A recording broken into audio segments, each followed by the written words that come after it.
You've absolutely heard the rumour that Walt Disney was cryogenically frozen. Some people even think that he's buried underneath Pirates of the Caribbean at Disneyland in California.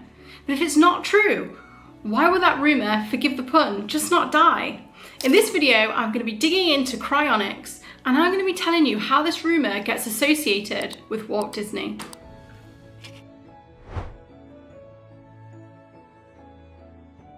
Now, first up, a little bit of nomenclature. So cryogenics, cryonics, what is the correct term to use about this process? Now, cryogenics actually refers to the whole kind of speciality, the study of freezing things effectively, and this can be machines, tech, anything. Cryonics is the medical process of putting a person in suspension with the hope that eventually we can have the tech to bring them back to life. Now, it's also worth noting that cryonics is still sci-fi. We've been freezing men and women for over 60 years now, coming up to 60 years now, and we still haven't been able to bring anyone back. Will we in the future? Who knows? It's a bit of an ethical minefield. Now, what is the process of cryonics? How do people get frozen? So there's 5 steps, guys, and you know I love this because it's Disney and it's medicine. I'm a doctor, guys. I love this. This is my background. Right, so 5 steps. So step number 1 is legal death versus kind of actual death. So that means that the heart is stopped, but your cryogenic team would need to be like on site ready to act, because once your heart stops beating, you stop getting oxygen delivered to your tissues. And when that happens, you will get irreversible cell damage. So the cells kind of erupt and are basically damaged. That can't be reversed. So the process aims to stop that before that kind of continues. The step that they use to do that is step number 2, that's called stabilization. So basically what they do is a gentle cooling at that point with ice packs, and the circulation is artificially maintained. That takes us to step number 3, which is cryoprecipitate. So this is where we're effectively replacing the blood with a synthetic blood. It's a bit like antifreeze. And what they want to do effectively is to prevent ice crystals forming inside the cells, because this would cause the cells to rupture. And this is another form of irreversible cell death. This process is called vitrification. Next, this is a part everyone thinks of, is the proper cooling. And the body is going to be cooled to around 196 degrees Celsius and then stored in liquid, most likely liquid nitrogen. After that, step number 5, the body is stored long term, often in metal tanks which are called DWARs. Now, the bodies are then stored long term with the idea that obviously at some point in the future that we will have the technology to be able to bring them back to life. But there are a lot of ethical questions raised by cryonics. So there are lots of companies across the world that do this. There's one in Russia, there's one in America, there's all over.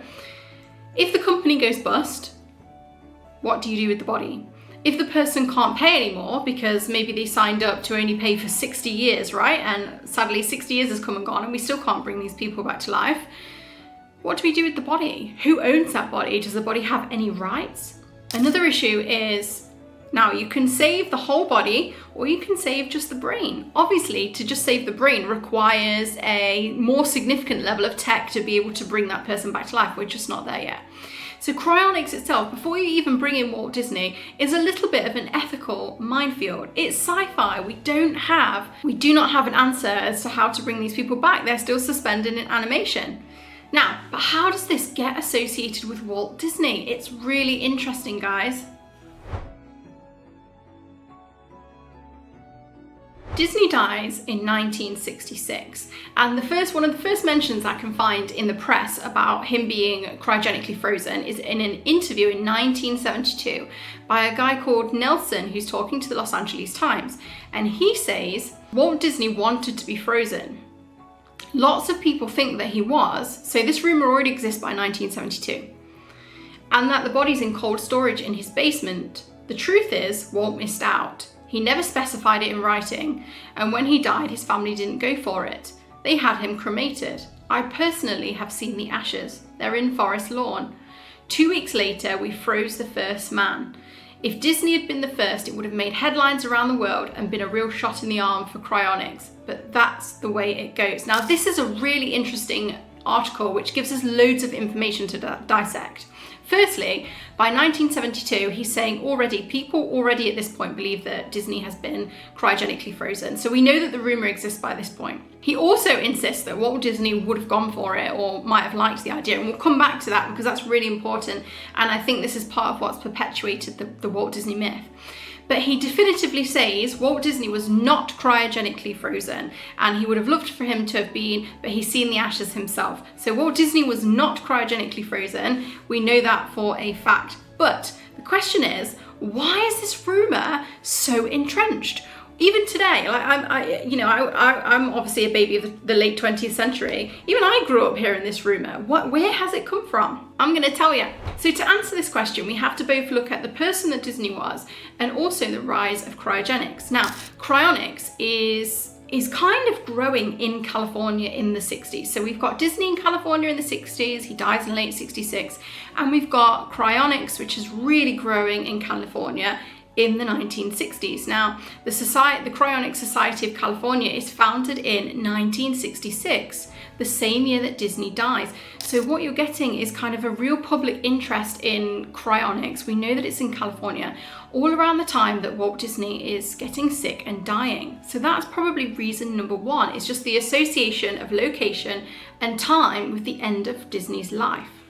Next, the secrecy around Disney's death. Now, Walt Disney, despite being such a behemoth in terms of 20th century culture, I mean, the guy is unparalleled for, kind of pop culture domination. He was actually an intensely private man. And by the 1960s, he was an old man and he bore his illness privately, and he and his family wanted to have a private illness and a private death. Now, that is absolutely their right. That's what he wanted. That's how it should have been. But I guess there's a public expectation that he might well have a huge state funeral. Think Winston Churchill, sometimes huge figures, like Marilyn Monroe or Walt Disney, you kind of want to have a public mourning.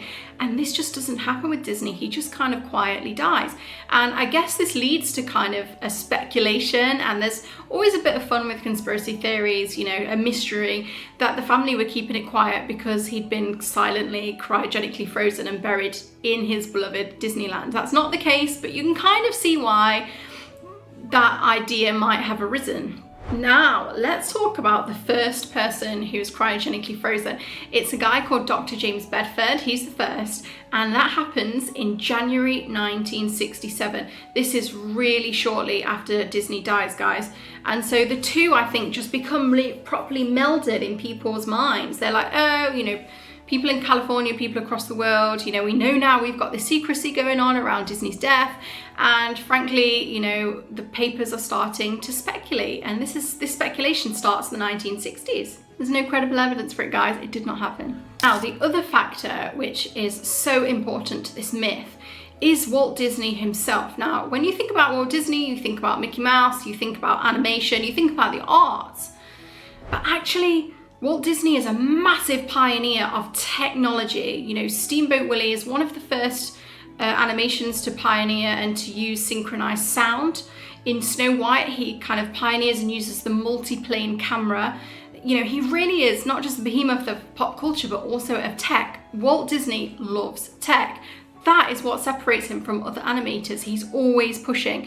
And he believes that technology shouldn't just be for animation, but should shape the future. So think about Epcot. By its very design is a futuristic city. And think about his animatronics, his interest in animatronics. Like if you see his Lincoln robot, which was made in the 1960s, it's just an incredible feat of imagination, tech, and engineering. So when you think about who Walt Disney is as a person, when you know his work, you can kind of imagine that he's the sort of guy that might have gone for a cryonic procedure. He is someone who embraces tech.